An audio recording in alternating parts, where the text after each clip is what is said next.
नमस्कार, आप देख रहे हैं डॉक्टर साहिब, आपके साथ मैं हूं मुस्कान। दर्शकों, आज के इस एपिसोड में हम बात करेंगे एक्ने फ्लेयर अप के बारे में।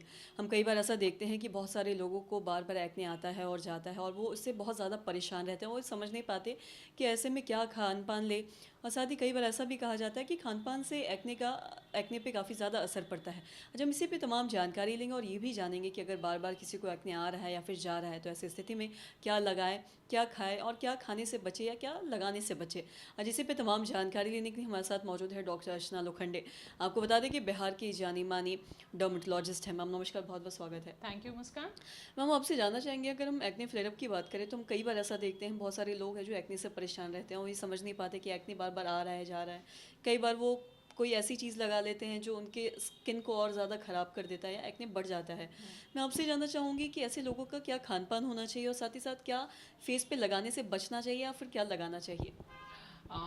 एक्ने ये हमारी सबसे ज़्यादा डिस्कस हुई हुई कंडीशन है और मुझे लगता है आजकल एक्ने की जो अमाउंट है या जो पेशेंट्स है वो जनरली बढ़ते जा रहे हैं। तो एक्ने के बारे में जानना बहुत ज़रूरी है। ये टीन एज में होता है और उसके बाद एडल्ट एज में भी हो सकता है। एक्ने हार्मोन से जुड़ी हुई समस्या है। स्किन के अंदर ऑयल ग्लैंड्स रहते हैं और उसके ऊपर हार्मोन्स काम करते हैं। उसकी वजह से पिंपल्स कम ज़्यादा होते रहते हैं। एक्ने के अलग अलग स्टेजेस रहते हैं, जैसे ब्लैक हेड वाइट हेड्स है या कभी पस वाले दाने हैं या कभी नोडुलर बड़े बड़े दाने हैं या फुंसियाँ हैं चेहरे पे या बॉडी पे हो सकते हैं। बहुत सारी चीज़ें हम गलत करते हैं, उसके वजह से कभी कभी फ्लेयर्स बढ़ते हैं। तो पहले हम फूड रिलेटेड हैबिट से बात करेंगे। तो जो ऑयली फूड है, प्रोसेस्ड फूड है, जंक फूड है, ये जनरली मैं पेशेंट्स को अवॉइड करने के लिए बोलती हूँ। जो मिल्क प्रोडक्ट्स है या हाई ग्लाइसेमिक इंडेक्स वाले प्रोडक्ट्स है जिसके वजह से स्किन में बॉडी में ब्लड शुगर तुरंत बढ़ जाती है, तो ऐसी वाली चीज़ें अवॉइड करनी चाहिए। आइसक्रीम्स चॉकलेट्स है ये अवॉइड करनी चाहिए। आजकल जो लाइफस्टाइल का अर्बनाइजेशन हो रहा है उसके वजह से वेजिटेबल्स फ्रूट्स या वाटर इनटेक का बहुत मात्रा में कम हो गया है, तो इसीलिए आपका खान पान बहुत ज़्यादा इंपॉर्टेंट है। सेकेंडली हमारी कुछ हैबिट्स है जो एक्ने बढ़ा सकते हैं। आप कैसे तरीके के प्रोडक्ट्स यूज़ कर रहे हैं नहीं। बहुत बार एक्ने बेसिकली ऑयल ग्लैंड से रिलेटेड है तो ऑयली स्किन में ज़्यादा होती है, बट हर किसी की स्किन ऑयली नहीं रहती। तो हम जब सोशल मीडिया ट्रेंड्स फॉलो करते हैं तो हर कोई सैलिसिलिक एसिड या ग्लाइकोलिक एसिड या एक्सफोलिएट्स, बहुत बार स्क्रब्स, ऐसे प्रोडक्ट्स यूज़ करते हैं। अगर आपके स्किन को ये ज़्यादा एक्सफोलिएट कर रहे हैं या आपकी स्किन ड्रायर साइड पे है और आपने ऐसे प्रोडक्ट्स यूज़ किए तो आपको उससे साइड इफ़ेक्ट हो सकते हैं। तीसरी और बहुत कॉमनली पाई जाने वाली इंडियंस की हैबिट है कि हम बहुत बार स्टीरॉयड क्रीम्स या ओटीसी काउंटर पे मिलने वाले प्रोडक्ट्स को यूज़ करते हैं, जैसे बेटनोएट या बीटामिथाजोन या क्लोबेटाजोल कंटेनिंग बहुत सारे प्रोडक्ट्स मार्केट में मिलते हैं और हमें लगता है हाँ ये पिंपल पे लगा दिया तो पिंपल गायब हो जाएगा।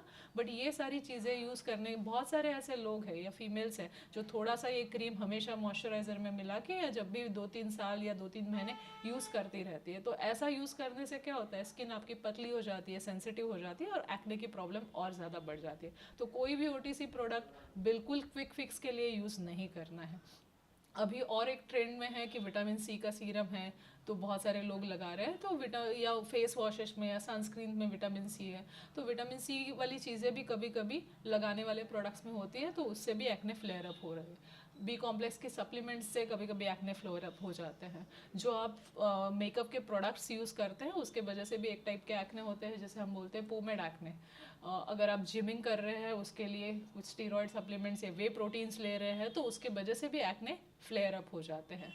तो बहुत बार लोग टूथपेस्ट या ऐसा कुछ क्विक फिक्स के लिए यूज़ करते हैं, तो उसके वजह से कभी कभी स्किन पे बर्न्स हो सकते हैं। या नींबू का रस, ऐसे कुछ भी चीज़ें आप लगा लेते हैं, तो ये सब चीज़ों का प्रयोग नहीं करें, आपके स्किन के साथ एक्सपेरिमेंट नहीं करें।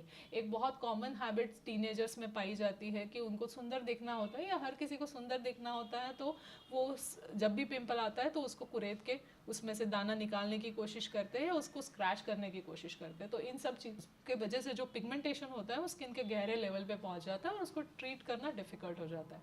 तो सबसे पहले आप आपके पिंपल के प्रॉब्लम के लिए डॉक्टर्स की सलाह लें, प्रॉपर मेडिसिन यूज़ करें, प्रॉपर स्किन केयर रूटीन कीजिए। पिंपल कोई एक टाइम समस्या नहीं है, वो कम ज़्यादा होने वाली समस्या है। तो इसके साथ जो वे है वो लंबा है, तो प्रॉपर गाइडेंस के बिना मुझे नहीं लगता आप इससे छुटकारा पा सकते हैं। हम बहुत बहुत शुक्रिया तमाम जानकारी देने के लिए। तो आशा करते हैं दर्शकों कि आप भी ये समझ पाए होंगे कि बार बार एक्ने आ रहा है, जा रहा है क्यों, और साथ ही हमने ये भी जाना कि किन चीज़ों को लगाने से बचना है, क्या लगाना है और क्या खाने से भी बचना है। तो आशा करते हैं दर्शकों की जो तमाम जानकारी है आपके लिए लाभदायक रही। तो आज की इस वीडियो में इतना ही। अगर आपने अब तक हमारे चैनल को सब्सक्राइब नहीं किया तो तुरंत कर ले, साथ ही हमारे फेसबुक पेज को लाइक करें। वीडियो देखने के लिए आपका धन्यवाद।